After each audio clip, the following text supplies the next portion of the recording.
everybody, and welcome to the show being the court of public opinion from the garage. Peter Clayton behind the camera. I'm Jeremy Cordeaux. This is the Big Wednesday show.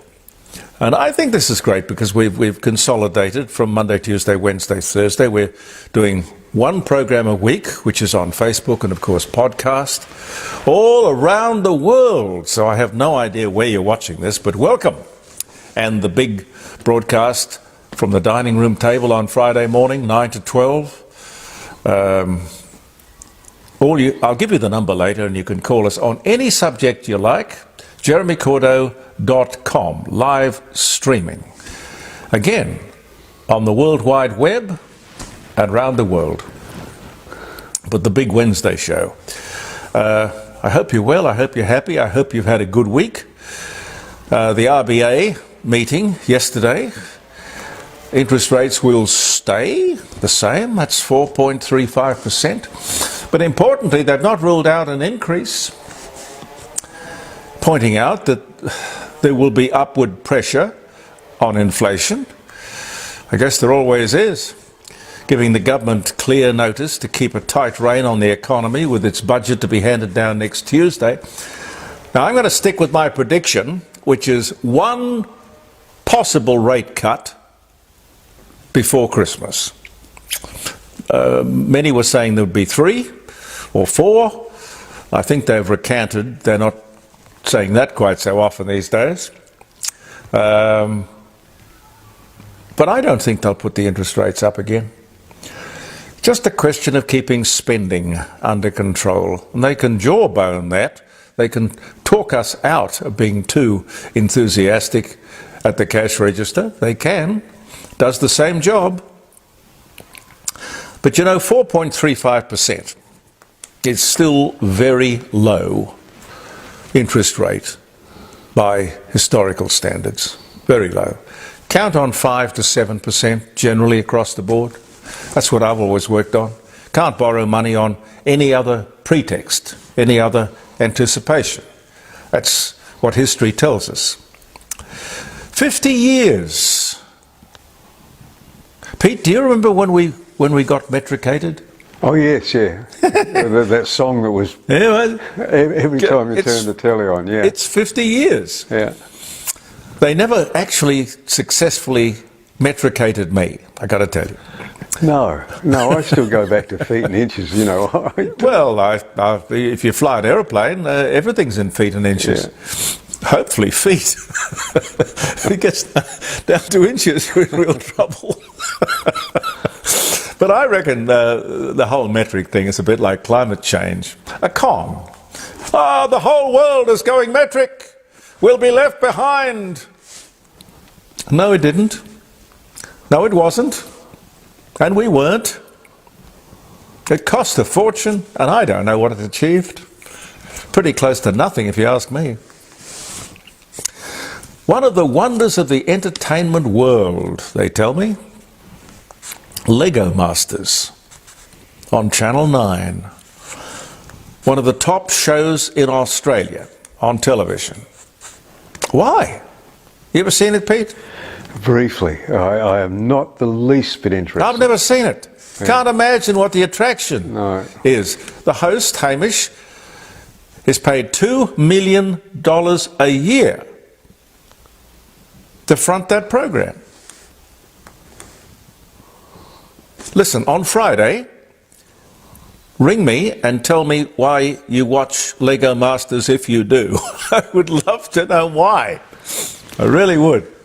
Congratulations to James Webb, who in Texas has been crowned the world champion sausage eater. He managed to put away 51 sausages in less than 10 minutes. 51 sausages. Just last year, he consumed 276 chicken wings in 12 minutes at the New York's Wing It On.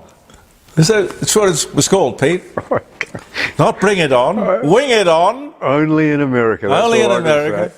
New York's Wing It On, beating the previous record, and he doesn't look fat. Not at all. He just roams the world eating and getting paid. What a job. While here at home, Janine Kim is her name. She sheared 358 sheep in less than 8 hours. She's been shearing for about 11 years, in training for 12 months, didn't break the record because there wasn't one. She set the record. She set it. Only 4% of shearers are women. Now, I could understand that. I mean, if there is a back-breaking job in the world, it's got to be shearing sheep. People who saw her record-establishing session said that most of the sheep that she was shearing were bigger than she was. What a woman. Wow. South Australia has just launched its own inquiry into supermarket pricing. Well, good luck with that. I can see a lot of lawyers rubbing their hands together and a lot of big, thick manila folders sitting on shelves gathering dust, but not much else. We are, according to this, which I'll tell you much more about on Friday, we are severely stressed. Professor Nicholas Biddle from the Australian National University has run the nation through, I guess you could probably call it a stress test. I hope to have him on the show on Friday, because I think that would be interesting. I don't know what stresses you. You might like to enlighten us on that. And according to the Population Research Institute,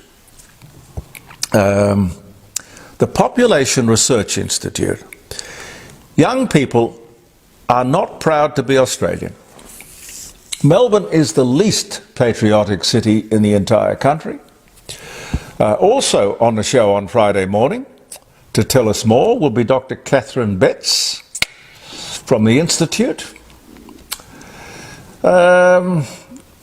Speaking of things academic, I wonder why the Union of Students didn't campaign to stop this insane indexation of HECS fees long ago.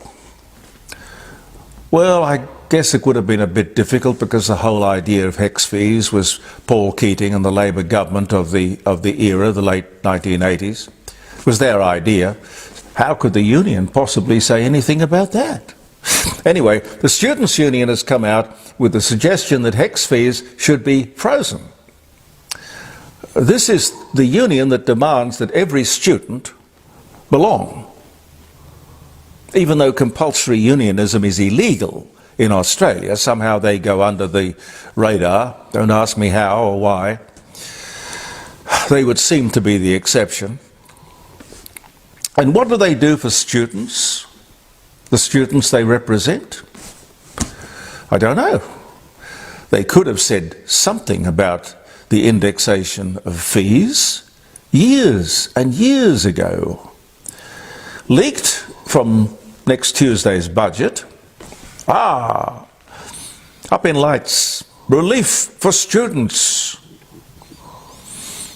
There are some 3 million students who owe about $79 billion indexed to annual inflation, which last year saw a hike in those fees of 7.1%, which was quite a whack. What this government is proposing is that for the average student who owes $25,000, $26,000, which he or she doesn't have to pay back or start to pay back until he or she is making money from that degree, But this move in the budget will save the student about $1,200. $1,200. Big bloody deal. That'll make a little difference, I suppose, but not much. It goes to show you, you know, how far out of touch these people in Canberra or their advisors really are. I mean, for a budget leak, and there are plenty of those, God, purposely done. I mean, how naive is the media? Why don't they call it out for what it is? Stage management. But for a budget leak, that's pretty pathetic, really. Pretty pathetic. I hope ASIO is keeping an eye on the pro-Palestine demonstrations at universities, university campuses across Australia, but particularly Sydney University. Look, kids are easily led, manipulated. I think that's pretty obvious. Mark Scott, the former head of the ABC, he is now in charge of Sydney University. I'll bet he won't do what has been done in most countries, which was just sweep these people up and remove them from the campus. It's what's happened at Columbia University, UCLA, all over America. Free Gaza, they scream. Free Gaza. Do they mean free Gaza from Hamas? Huh? I don't think so. No. These students are easily led, stupid, naive. But what can we expect? They should, of course, be knowledgeable, inquiring, intelligent, but they ain't. And speaking of students, the Yarra Valley Grammar School, I understand a prestigious Victorian private school for boys and girls, they've suspended a group of male students, they've dismissed 2 of them, for publishing a disturbing and disrespectful appraisal, a list, if you like, of female students. They rated them or judged the girls on their appearance. They are, of course, just behaving like teenagers, and I'm sure that the girls would probably have a similar, but perhaps a more subtle judgment of the boys. But listen, they're children. The headmaster has, as I say, suspended the boys and reported them to police. Dismissed 2 of them. Now, when you get reported to the police like this, serious charges could be laid and lifelong consequences could ensue. Now, I know that males are in the crosshairs of the woke at the moment, and where that started, I don't know. Was it Harvey Weinstein, or was it Me Too, or was it the casting couch? I've got no idea. But it's a recent phenomenon. Teenagers do silly things, or people do silly things. Their parents do silly things. But the parents are the ones I'd like to talk to, actually. They might say something like, boys will be boys. Well, it's usually what the boys' schools say. I'm not sure about the co-ed schools. But I like to say, as the twig is bent, so shall grow the tree. I think they all should go and take a cold shower. Don't ruin young lives over an offensive but harmless stunt. How it got reported, I don't know, because these things sort of whiz around the playground without it really being made public all that often. I'm sure this sort of thing and worse. And by the way, just thinking about it, the kids and their parents would probably watch social media, reality television. I'm thinking of The Bachelor. The Bachelorette, or worse still, Married at First Sight.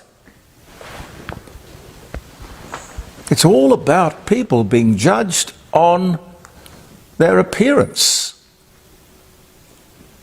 School will reflect what goes on at home,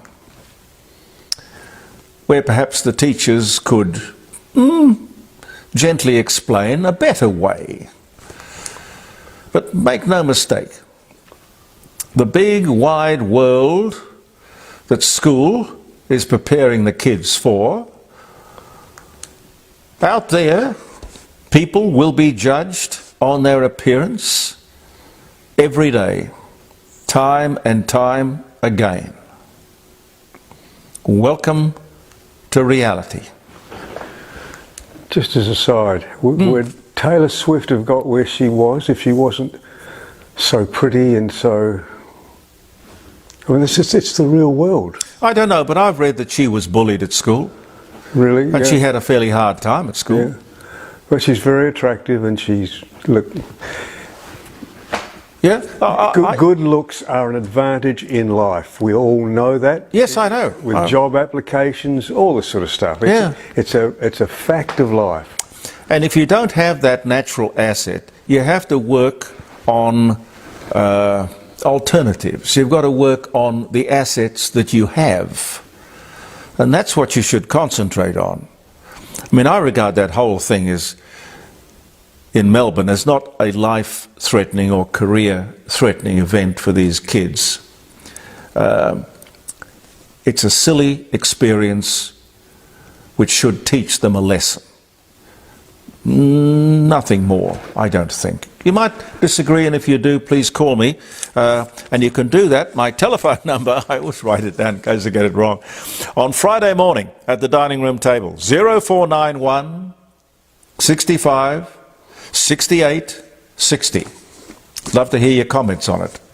Your recollections of school days. Andrew Giles. Andrew Giles. Let me talk to you about Andrew Giles, Minister for Immigration. He is accountable for allowing the ankle bracelet to be removed from the alleged attacker of that Perth couple. I mean, did you see the bruises? Oh, yes, terrible. 78-year-old woman beaten senseless by this guy, allegedly. Another person, released detainee, is arrested in Melbourne for threatening police with a knife. Oh no, it wasn't the minister.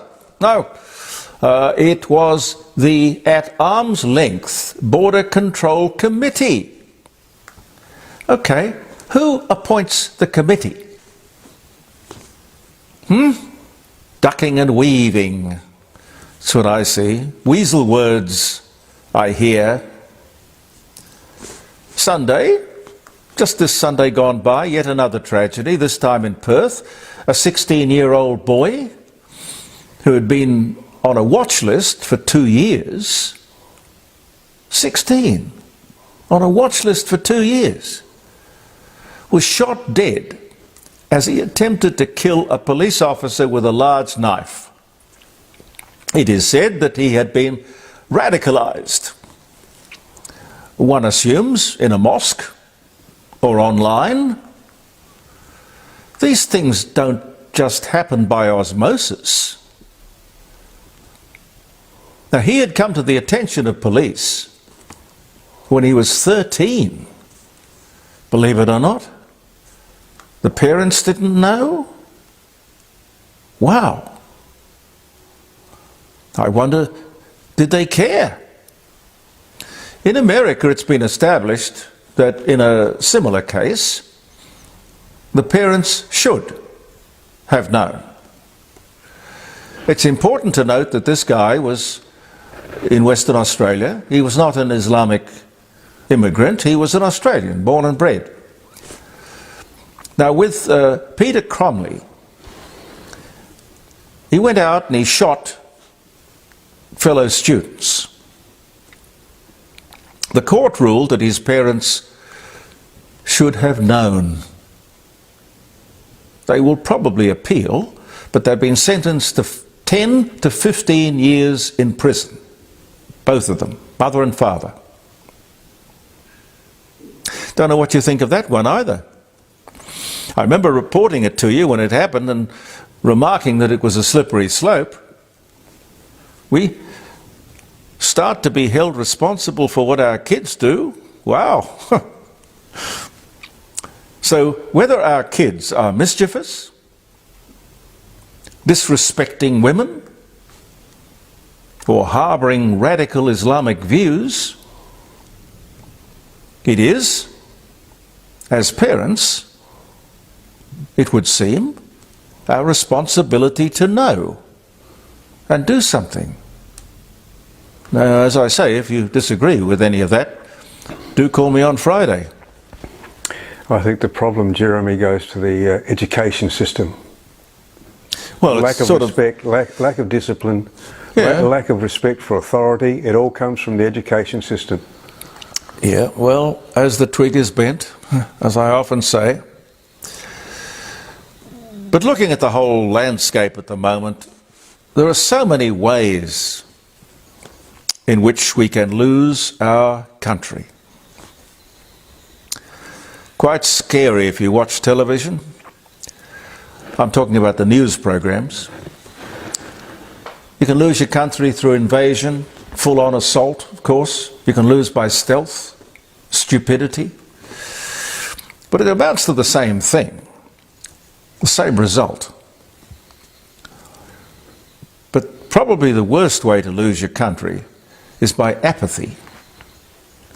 And that's what's happening in England, most obviously in England, and in various countries the world over.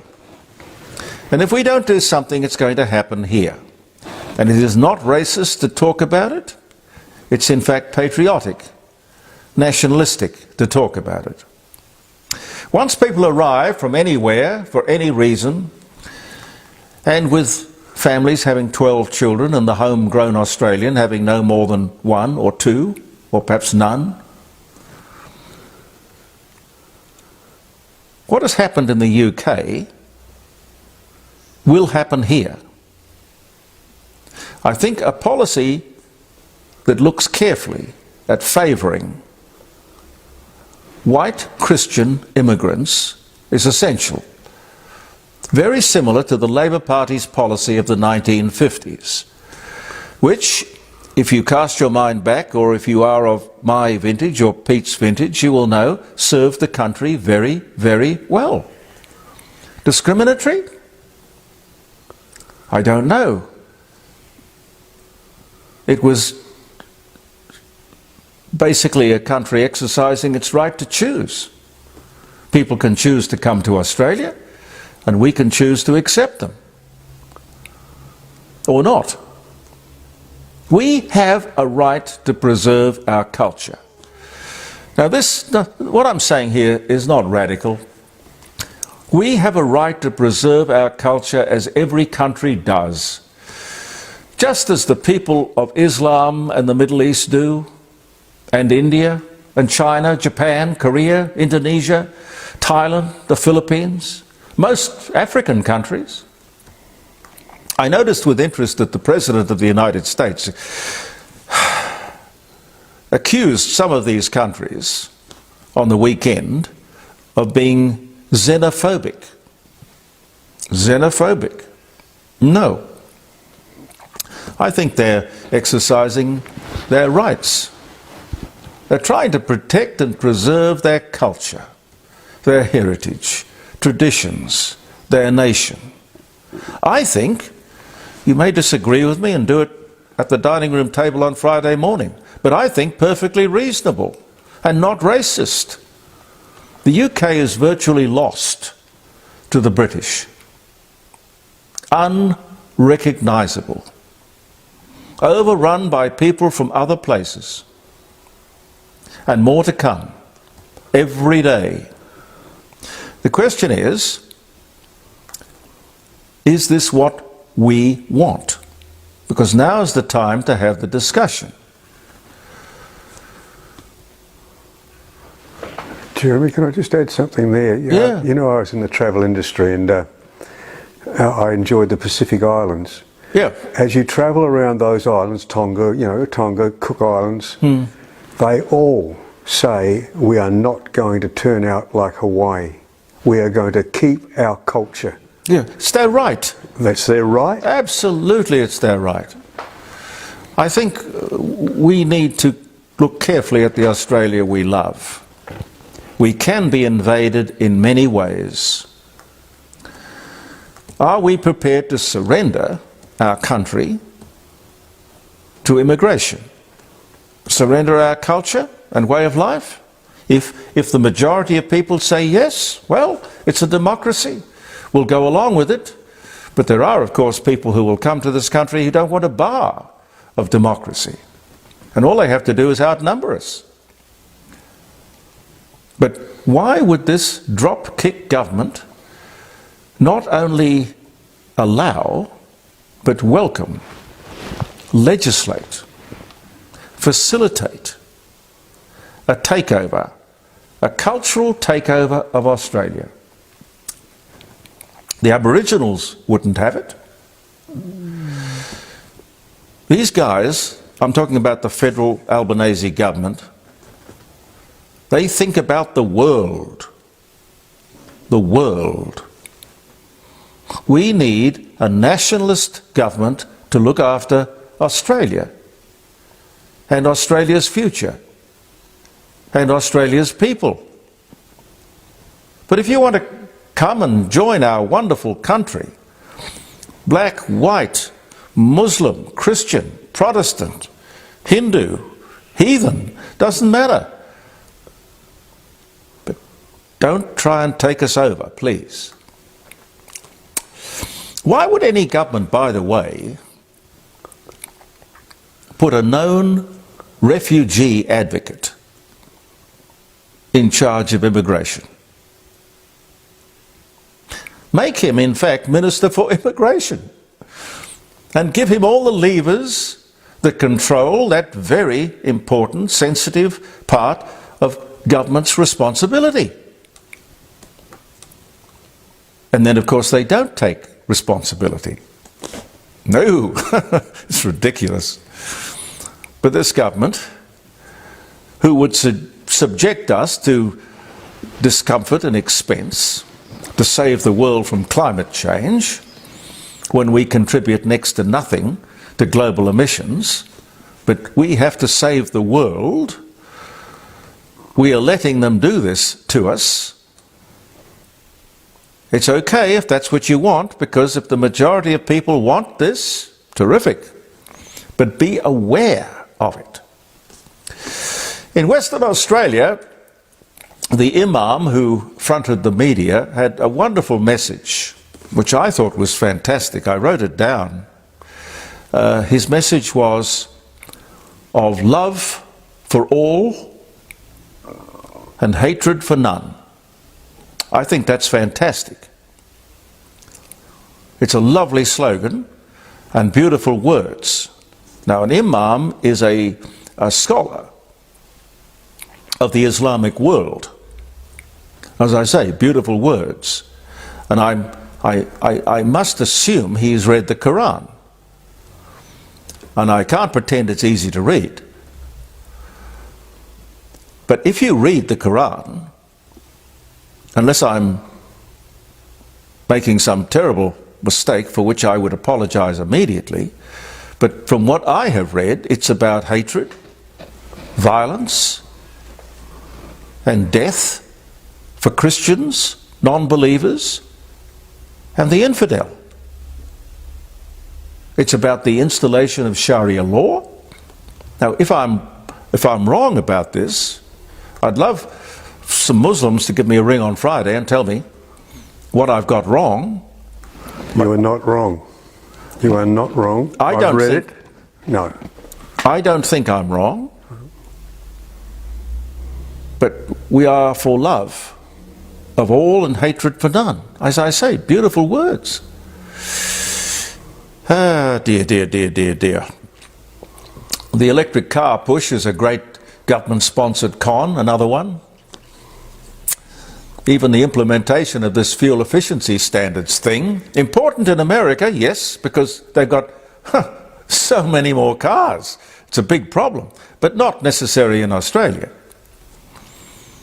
When you buy a conventional car, you have a useful asset. Buy an electric car and you're stuck. And this government doesn't care. It's promoting electric cars through things like the fuel standards thing. People are being manoeuvred into it. They are hell-bent, one way or the other. We are going to get you into this bad technology, which happens to, of course, be dangerous, with the batteries blowing up and whatnot. Expensive, because the cars are more expensive. Hard to repair, sometimes impossible to repair. Very hard to insure, or at least very expensive to insure, and of no use to the environment. Sorry again, Jeremy, do you think the government has considered the loss of tax revenue on petrol? They'll find another way of doing that. Yes, registrations, licence fees, I guess. Oh, they'll lift them up. They'll do something. But they've got to get the money somewhere. The government have no option but to come to us for the money they love to spend. But it's up to us to do something about them. You know, with electric cars, you could even say they're bad for the environment, with the costly disposal of the batteries at the end of a relatively short life, seven years, something like that. Nobody's given any thought to the disposal of those batteries, and of course, when all their ill-conceived ideas hit the wall, guess what? They won't be there. No, they'll be gone. They'll be gone. Not accountable.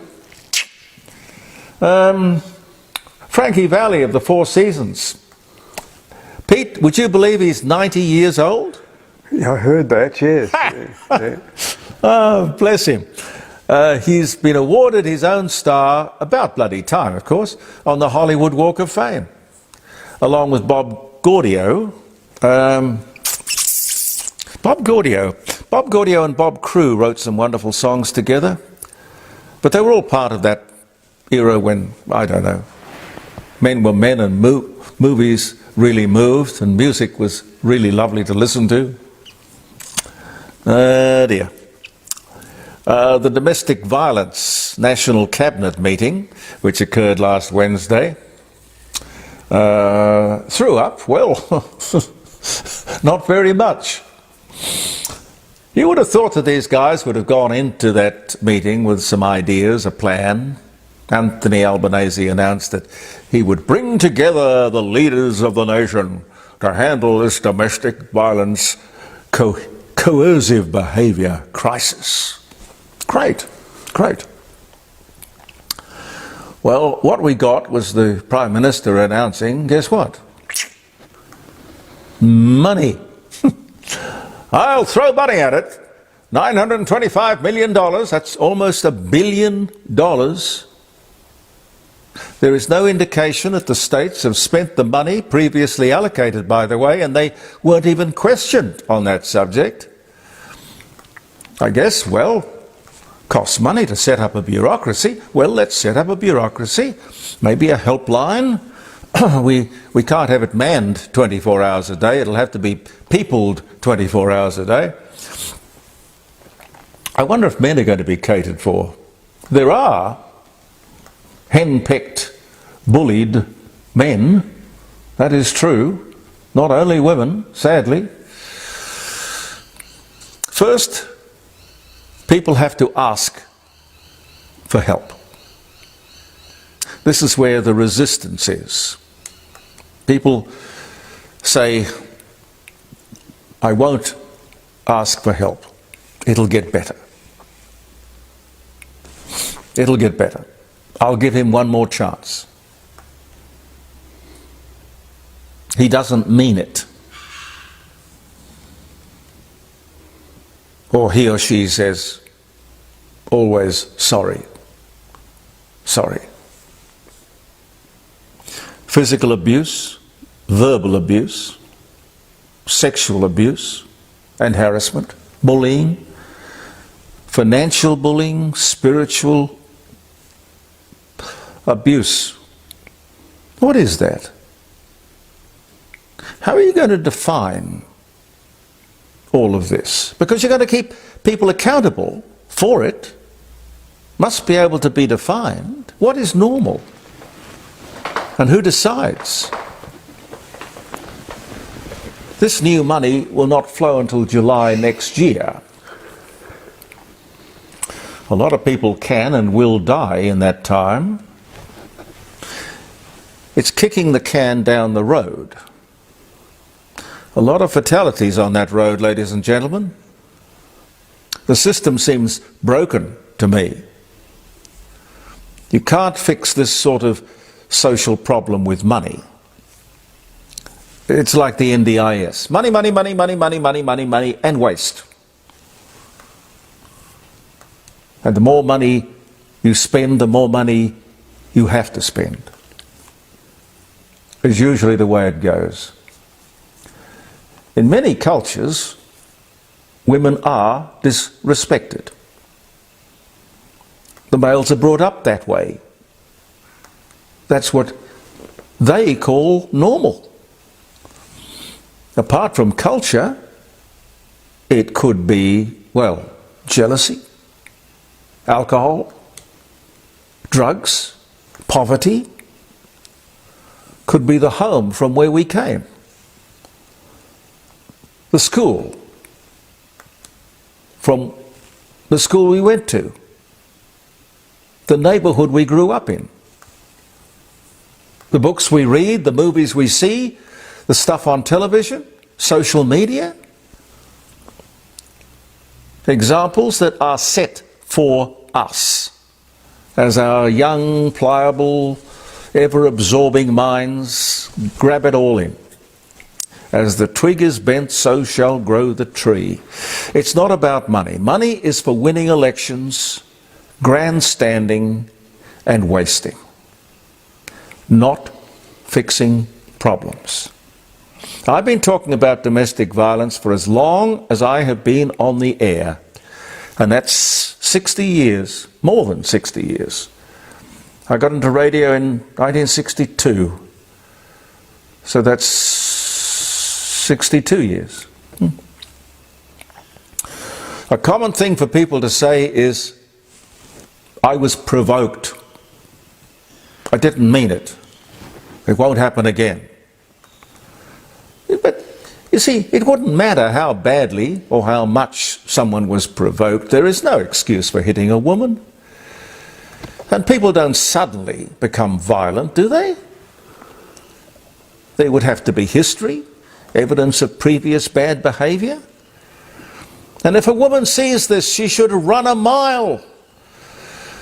And what part has the explosion in online dating had on all of this, I wonder? This push right, push left thing.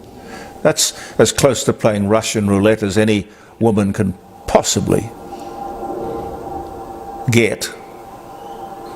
Don't play Russian roulette. Have I got time to... Pete? To do what? Well, I've got to remind everyone about my lovely sponsors. Jim Elder sent me this, which is the invitation to his next auction, which is coming up, I think it's on the 19th of May. I don't know how much he spends on these catalogues, but they are absolutely beautiful. They are in themselves a work of art. Work of art. Anyway, Sunday the 19th of May at 1 o'clock, Jim Elder, and you can drop in to Melbourne Street, North Adelaide, 106 Melbourne Street, North Adelaide, or you can talk to Jim I don't think he gives me a phone number here, does he? I should know it off by heart. I'll tell you about it next Wednesday. There's plenty of time. There's a wonderful Norman Lindsay. Beautiful. And of course, our other great sponsor is the... what are you signing for me? I need to change the SD card. You need to change the SD card. Well, you'll have to do an edit. I will have to do an edit. Because I haven't done the dates yet. We'll just take a break here. Okay. Yeah, right. Okay. You're right for take two? Yes. I pride myself on we don't do edits. It's only if something goes wrong technically that we stop. And that's just because our SD card and the way the camera's set up, I guess, it goes for half an hour. So if I run over half an hour, which in this new elongated Wednesday edition of the Court of Public Opinion we do, and we're very happy to. Yes, I mentioned Jim Elder, Fine Art, and his upcoming auction, which is the 19th of May at 1 o'clock. And he's in Melbourne Street, North Adelaide. And next week you'll be able to go and have a look at every one of these paintings that's in this catalogue. Every one will be there for people to come and look at. And they are really beautiful. Something to hang on the wall. It's also an investment. And of course you can talk to him about paintings that you might like to get appraised, which he will do. And you might find one of your paintings hanging on his wall at his next auction. And the other sponsor we have, of course, is the Rising Sun Inn. And that's in Kensington. Their telephone number is 8333-0721. And without doubt, it would be, quite honestly, the most atmospheric, interesting, heritage-listed pub, or Grant, who owns it, says it's an inn. Well, it's been called the Rising Sun Inn for as long as I can remember, and that's about 40 years. Beautiful food, great selection of wines, fantastic atmosphere. And as we get into winter, the open fires are fantastic. Camaraderie is lovely. The service is great. You'll love it. It'll become one of your favourite places. The Rising Sun Inn. It's just off Kensington Road, just a stone's throw from the city. 8333-0721. Let Grant know that I suggested that you call and make a booking. Now let me wish you a happy birthday and a happy wedding anniversary. Today, it is May 8, 1886, Coca-Cola was invented on this day. Golly, the 8th of May, 1886. Its creator was John S. Pemberton, and it first went on sale at Jacob's Pharmacy in Atlanta, Georgia. In 1919, the Coca-Cola Company was sold for $25 million. Got no idea what Coca-Cola Company's worth today, but a lot more than that. Yes, Coca-Cola, golly. And it was really sold as a therapeutic thing, wasn't it, Pete? It was snake oil, you know, the it was snake a medication, or it was sort of, yeah.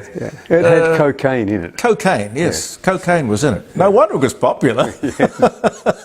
Not that I've ever tried cocaine. Have you, Pete? No.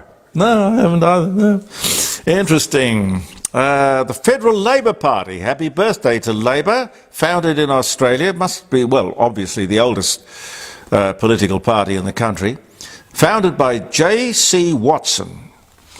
Well, he was the leader anyway. 1901 was the year. Georges Peppard, US actor, died. He was only 69. Best known for film roles opposite Audrey Hepburn in Breakfast at Tiffany's. Also starred as Hannibal Smith in the TV series The A-Team. I remember when I took a whole bunch of listeners down to the South Pole when I was at 5DN, and Marty Smith thought it would be a very good idea if I got my wife, Kari, to come in and do the show. Well, she did a good job.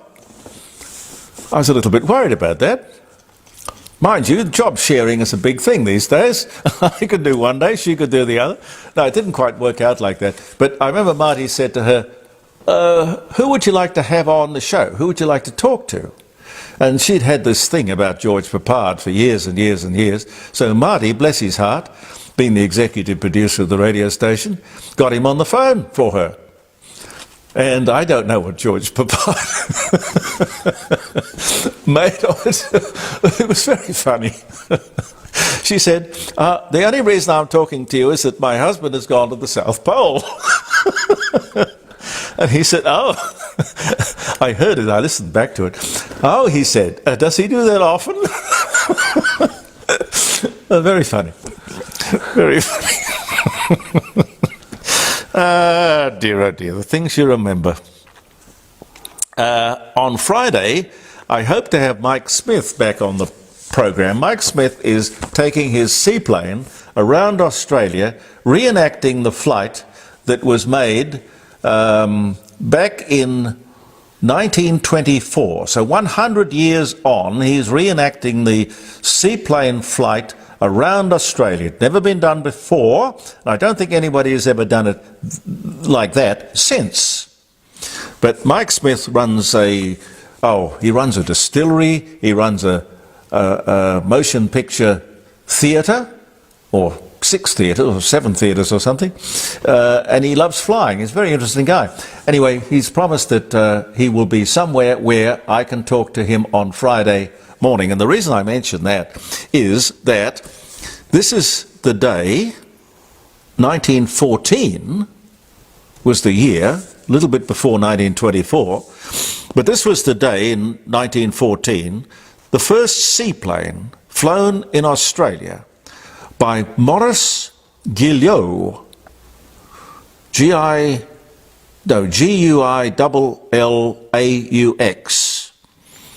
He flew the plane at Double Bay in Sydney. I've got no idea for how long or where he went, but the plane took off.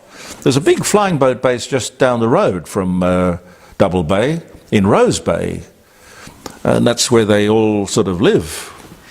Don Rickles, US comedian, was born 1926. Oh, that's an important one. Victory in Europe, VE Day today. It was proclaimed in World War II, 1945, May 8, this very day.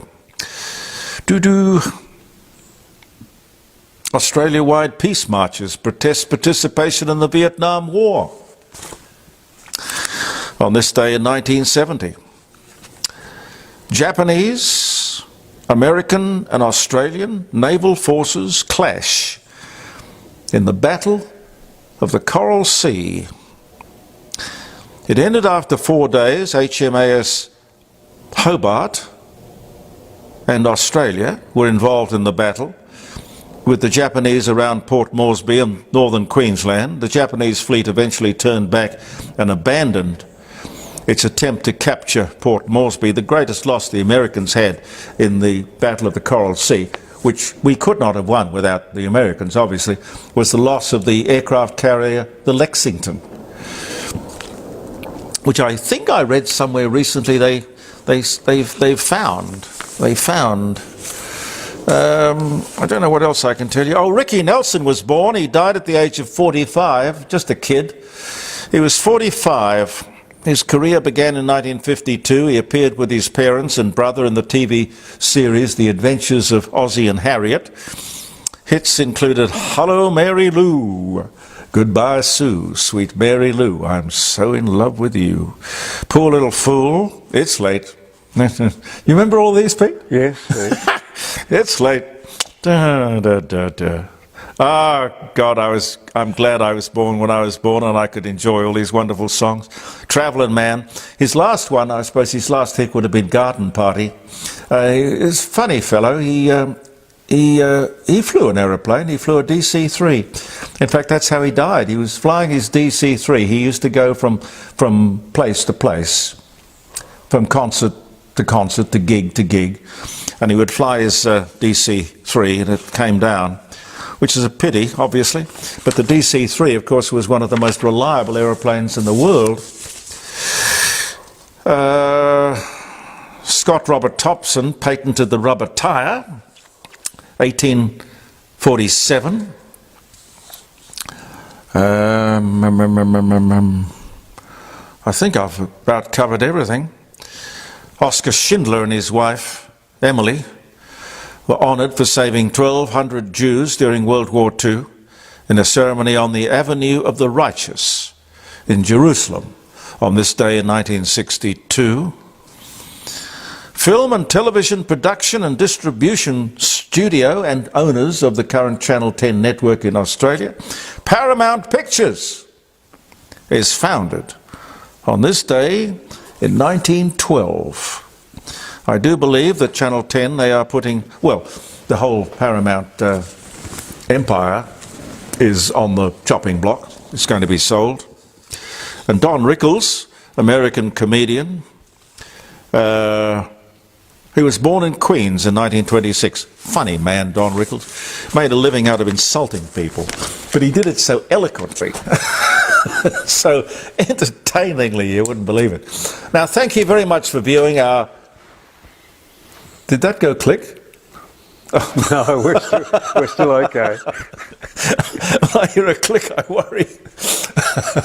Thank you for watching, and I hope you enjoyed our elongated Wednesday edition of the Court of Public Opinion, now one day a week on Facebook and as a podcast, and of course our 3-hour live show on Friday morning, live streaming from the dining room table. I'll remind you of that number again to call us, 0491 65 68 60. I'll be there. I hope you will be. Peter Clayton behind the camera. I'm Jeremy Cordeaux, and we'll be back in the garage come next Wednesday. Thank you for viewing the Court of Public Opinion, and believe in yourself.